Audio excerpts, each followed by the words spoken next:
Hello everyone! Magawa tayo ng dessert. Gamitin natin ang strawberry. Nabili ko ito sa Lidl. Ito ang gamitin natin. Ubusin natin ito lahat. Tingnan natin kung masarap ba siya.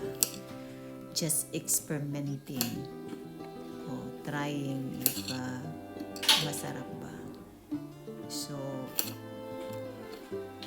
just keep watching and don't forget to subscribe my channel, comments and like and share. Thank you for watching. Summer na kasi dito, so mainit na. So pag summer na dito, marami na prutas. Pero pag mag-start na ang winter or autumn, hindi na masyado. So, let's try this one. So, kunin natin muna yung mga ano niya. Saka, ay ano natin.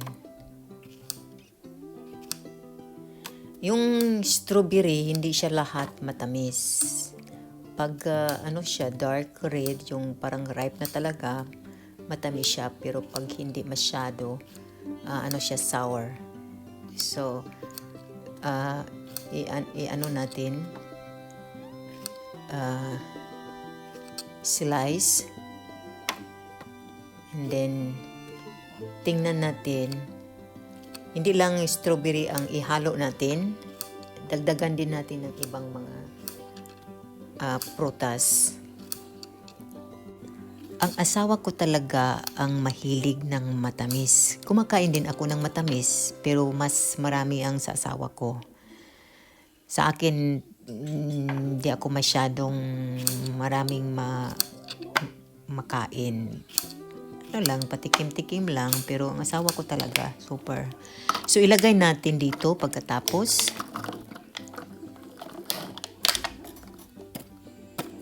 I-blend natin.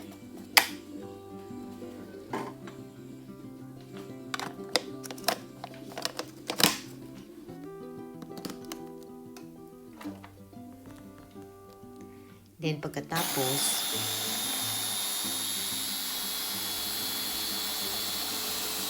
tingnan natin. So ito na siya, okay na. Medyo ano siya, sour. Nilagyan ko siya ng salt, konti, para hindi siya sour. So ito ang lalagyan natin. Dito ko siya ilagay.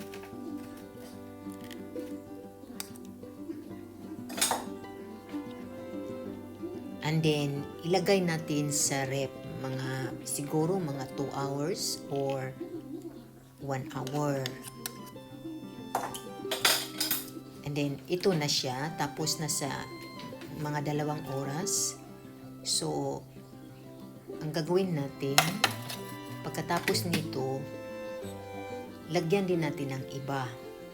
Lagyan natin ng milk, condensed milk.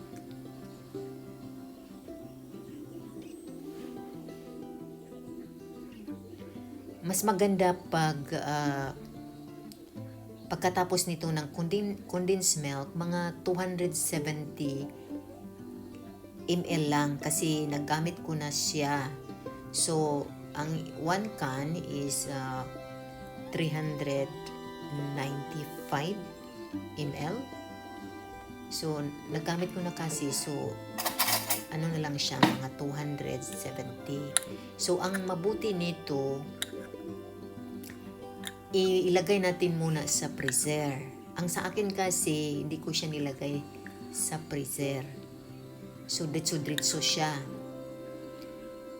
Pero kung kayo ang maggawa, ilagay din niyo siya sa freezer.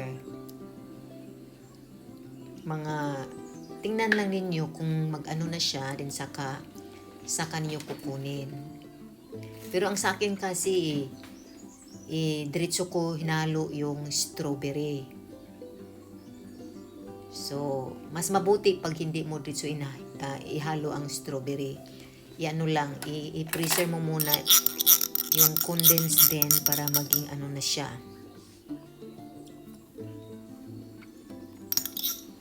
Then after nito, ilagay natin sa freezer. Mga ilang oras siguro, maybe 12 hours, depende.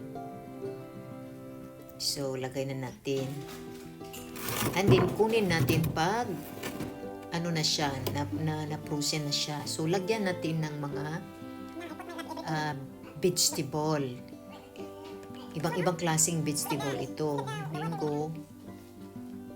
Kasi ang nabili ko kasi is wala kasi akong available na fresh na mga prutas. So, cans lang. Kaya hindi ko lang napakita sa inyo ang cans na ito kasi I'm not expecting. Akala ko ano lang, ibang may mga prutas ako dito pero iba. Hindi gaya nito. Itong can. So, isang can ang binili ko, malaking can, and then ihalo natin dito lahat sa bali topping.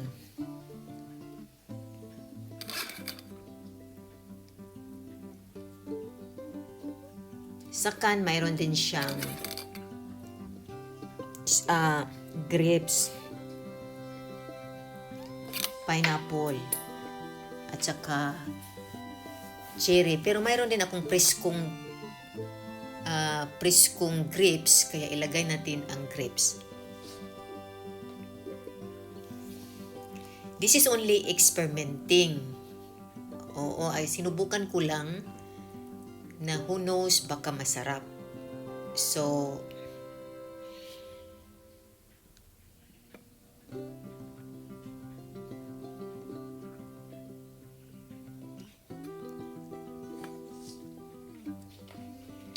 pagkatapos malagay lahat ang grapes dito, ibalik natin siya ulit sa freezer. Depende, mga ilang oras lang siguro.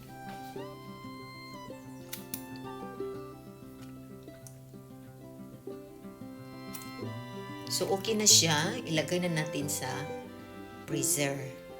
Mga ilang oras lang, tingnan lang ninyo, and then kinuha ko na ulit, naging ano na siya. So, ito nang ang kanyang resulta.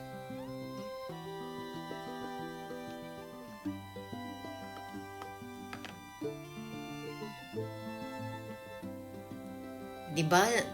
Ang ganda tingnan. Masarap siya sa totoo lang.